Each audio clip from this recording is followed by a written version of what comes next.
नमस्कार दोस्तों, आज बात करेंगे क्यों असफल होते हैं छात्र एमपीपीएससी मेंस एग्जाम में।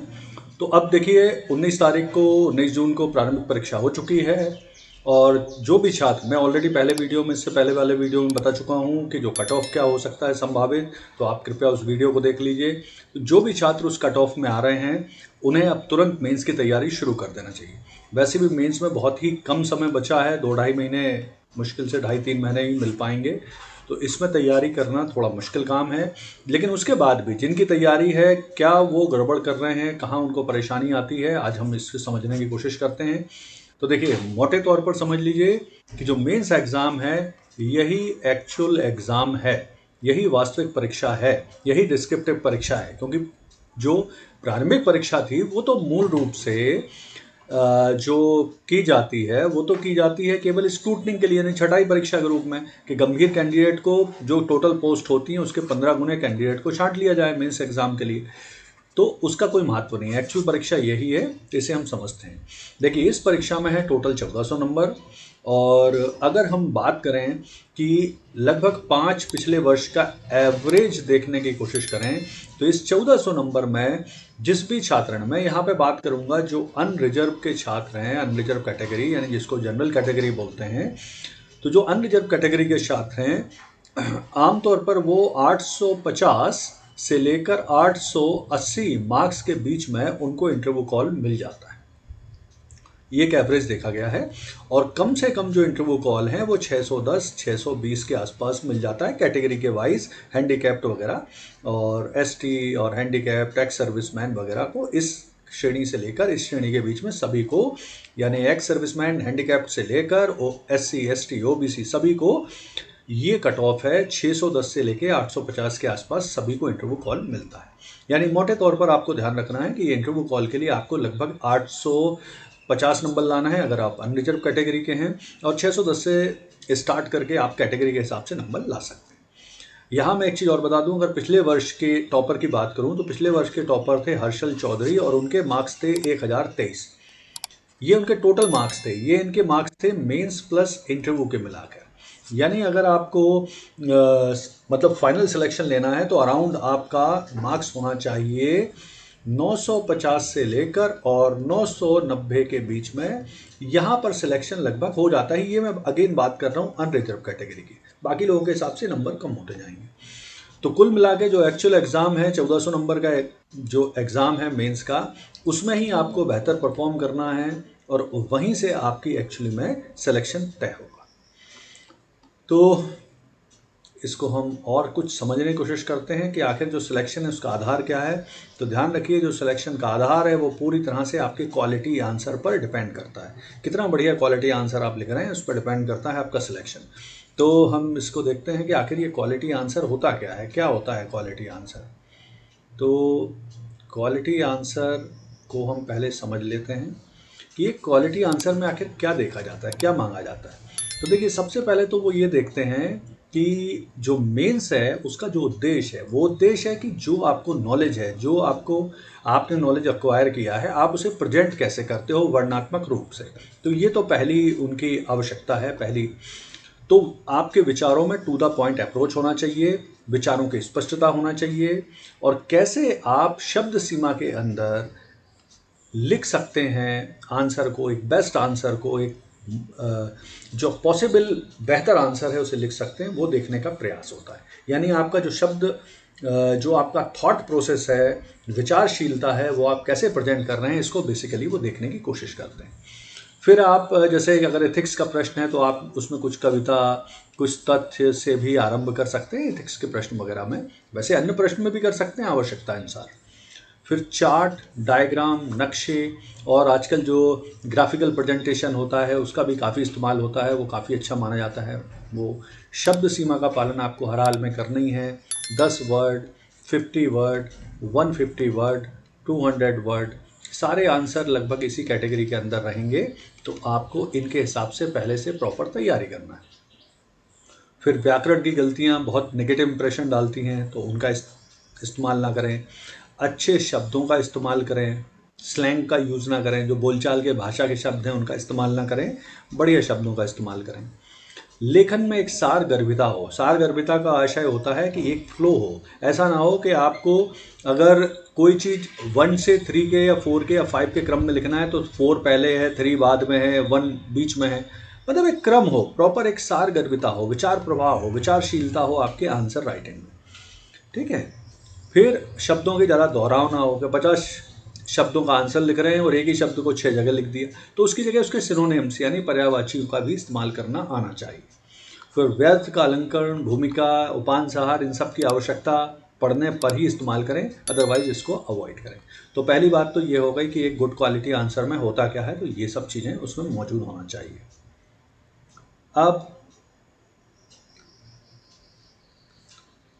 ठीक है, फिर इसके बाद इसके लिए प्रॉपर आपको पहले से बढ़िया नोट्स अगर आपने बनाए हुए हैं तो वो आपके लिए बहुत सूटेबल हैं, बहुत काम आएंगे। आप निश्चित तौर पे आपको उससे बहुत बेनिफिट होगा। फिर अगर आपने मॉक टेस्ट प्रैक्टिस की हुई है टाइम मैनेजमेंट के साथ तो वो भी आपको फ़ायदा मिलेगा। आगे मैं आपको बताता हूँ कि टाइम मैनेजमेंट आखिर इसमें कैसे देखना है। तो देखिए, टाइम मैनेजमेंट को आप इस तरह से थोड़ा समझने की कोशिश करें। देखिए, समय विभाजन जिस तरह से होता है, जो पेपर होता है क्वेश्चन पेपर, वो पार्ट ए और पार्ट बी में विभाजित है और मोटे तौर पर आपके पास 3 घंटे यानी 180 मिनट होते हैं इस पेपर को हल करने के लिए। लेकिन इसमें लगभग 10 मिनट का आप मार्जिन मान लीजिए। जो पेपर आप पेपर मांगेंगे, पानी पिएंगे, सोचेंगे, कुछ समय रुकेंगे, तो 10 मिनट का मार्जिन माइनस हो जाता है। यानी लगभग 170 मिनट है आपके पास पेपर को हल करने में। तो आप इसे कैसे डिवाइड करेंगे?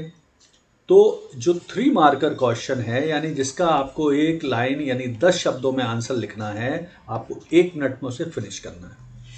इसी तरह से जो 6 मार्कर हैं, 10 क्वेश्चन हैं जिनके आंसर आपको 50 शब्दों में लिखना है, वो आप 3 से 4 मिनट में उसे फिनिश करें। इसी तरह से जो 15 मार्कर के 5 क्वेश्चन हैं यानी 200 शब्द में, उनको आपको 8 टू 10 मिनट में फिनिश करना है। यानी प्रत्येक जो खंड है उसको आपको 85 मिनट के अंदर हल करने की स्पीड डालना है। अब ये कैसे होगी? तो इसके लिए आपको बहुत ज़्यादा मॉक प्रैक्टिस करना पड़ेगी। एक वास्तविक वातावरण बनाइए। वास्तविक वातावरण में ये प्रैक्टिस करना आरंभ कर दीजिए। जैसे कि आप हर तीसरे दिन 1-2 घंटे 3 घंटे का एक सेशन मॉक पिछले सालों के पेपर ले लीजिए और उन पिछले सालों के पेपर को बिल्कुल वास्तविक परिस्थिति में हल करने की कोशिश करें। तो हर वीक में 2 कम से कम अभी शुरू कर दीजिए पेपर हल करना पूरे। तो इससे आपको एक तो 3 आवर्स जो बैठना है उसकी प्रैक्टिस होगी। 3 घंटे में अभी आपकी स्पीड कितने शब्दों को लिखने हैं ये समझ में आना शुरू होगा आपको। इसके बाद वास्तविक रूप से तैयारी करेंगे तो जो आपकी बैठने की कैपेसिटी है वो भी बढ़ना धीरे धीरे आरंभ होगी। तो ये सब आपको करना अभी पड़ेगा।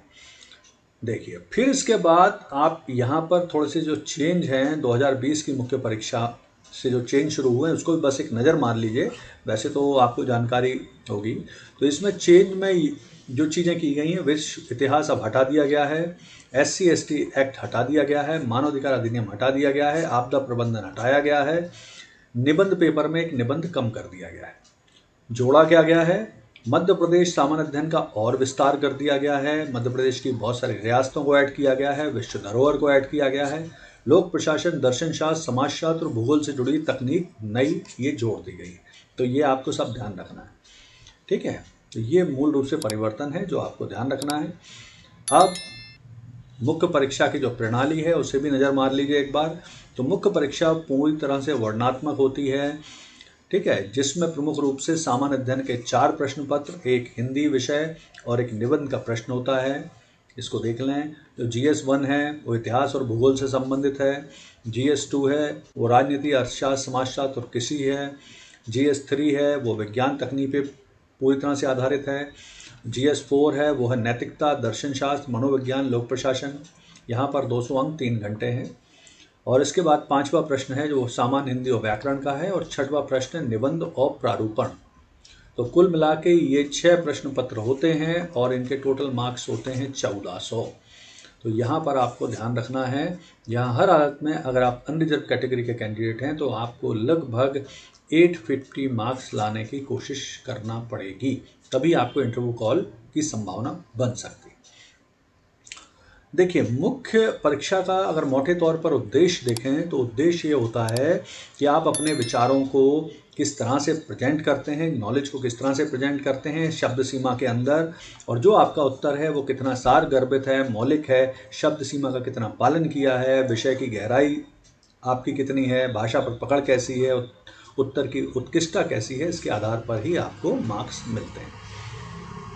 चलिए फिर आगे देखते हैं। तो कुछ शब्द हैं जो प्रश्न में पूछे जाते हैं, उनके अर्थ समझना भी आवश्यक है। जैसे पहला शब्द है आलोचना यानी क्रिटिसाइज। इसमें मुख्य रूप से वो आपसे पूछ रहे हैं कि जो प्रश्न पूछा गया है उसकी कमियों को बताइए।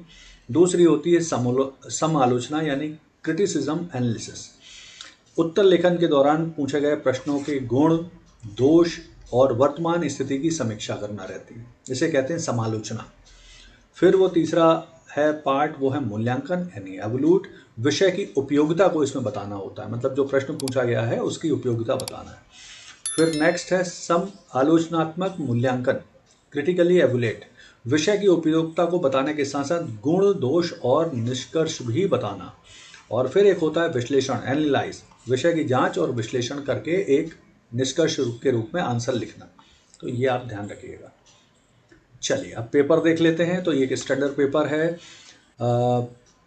ये पेपर शुरू हो गया है वर्ष 2019 की जो पीएससी हुई थी उसमें इस तरह से पेपर आना अब शुरू हो गया है, तो इसे ध्यान रखिए। पहले पेपर में आपको क्वेश्चन पेपर अलग होता था और आंसर शीट अलग मिलती थी। अब उन्होंने क्वेश्चन पेपर और आंसर शीट एक ही बना दी है, और क्वेश्चन पेपर के अंदर ही उन्होंने आंसर लिखने के लिए लाइनों को भी बना दिया है। तो ये रेडीमेड है। अब मतलब आप एक्स्ट्रा बहुत ज़्यादा नहीं लिख पाएंगे, तो आपको वर्ड लिमिट में लिखने की बहुत प्रैक्टिस करना पड़ेगी। तो एक मॉडल सैम्पल कॉपी है ये।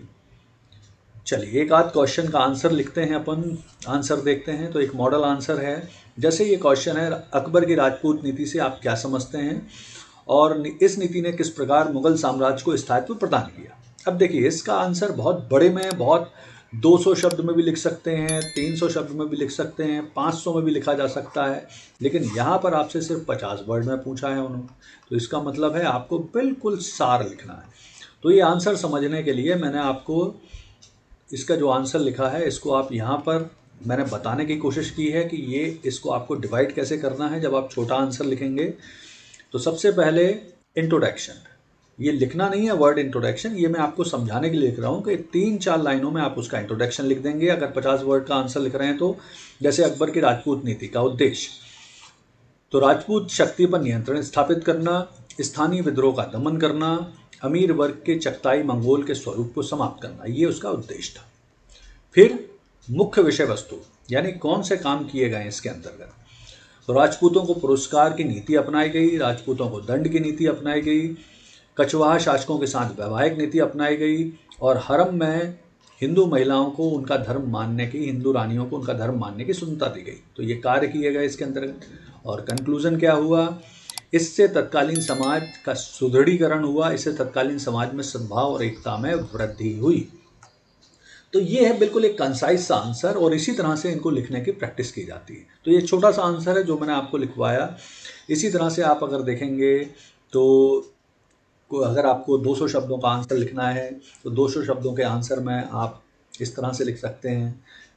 ये भी एक है, आप इसे आराम से पॉज करके देख सकते हैं। फिर इसके बाद आप कई तरह के मैंने इसमें सैम्पल आंसर दिए, तो पॉज करके आप आराम से इसे देख लीजिएगा। इस तरह से ग्राफिकल प्रेजेंटेशन, ये इसे ज़रूर देखें। आजकल ग्राफिकल प्रेजेंटेशन का काफ़ी चल रहा है काम, काफ़ी बच्चे ग्राफिकल तरीके से प्रेजेंट करने की कोशिश करते हैं और ये काफ़ी अच्छा माध्यम है। मेरा यहाँ सजेशन है आप ग्राफिकल प्रेजेंटेशन के साथ पॉइंट को भी ऐड करके प्रेजेंट करने की कोशिश करें, तो आपके लिए ज़्यादा उपयोगी ये बन जाएगा। तो ग्राफिकल प्रेजेंटेशन आप किसी भी तरह से दे सकते हैं। जैसे उदाहरण के लिए आप अगर पक्ष विपक्ष में कोई चीज़ लिखना चाहते हैं, है ना, जैसे मान लीजिए पक्ष विपक्ष में आप कोई चीज़ लिखना चाहते हैं तो आप उसे इस तरह से दे सकते हैं। यहाँ पर चार्ट यहाँ पर बनाइए, इस तरह से चार्ट बना लीजिए, इस तरह से चार्ट बना लीजिए, मतलब आपके ऊपर है। बहुत तरीके के चार्ट बनाए जा सकते हैं ग्राफिकल प्रेजेंटेशन में, लेकिन वो आपको प्रैक्टिस करना पड़ेगी। तो इस तरह से प्रेजेंटेशन के कई आंसर हैं जो आप अपनी सुविधा से लिख सकते हैं, इनको लिख सकते हैं, प्रैक्टिस कर सकते हैं। ये सब लेकिन प्रैक्टिस के बाद होंगे। तो ये पहला आपकी तैयारी से जुड़ा हुआ पार्ट था, इसलिए मैंने संक्षिप्त में आपको बताया कि कैसे तैयारी करेंगे आप, कैसे तैयारी की जाती है, प्रैक्टिस कैसे की जाती है। आगे भी मैं मेन से जुड़ी हुई लगातार वीडियो लाता रहूँगा जो आपकी तैयारी में बहुत हेल्पफुल होंगे। तो उम्मीद है वीडियो पसंद आया होगा। कृपया चैनल को सब्सक्राइब, लाइक और शेयर कीजिए। आगे भी मैं मेंस की तैयारी से जुड़े वीडियो निरंतर लाता रहूँगा।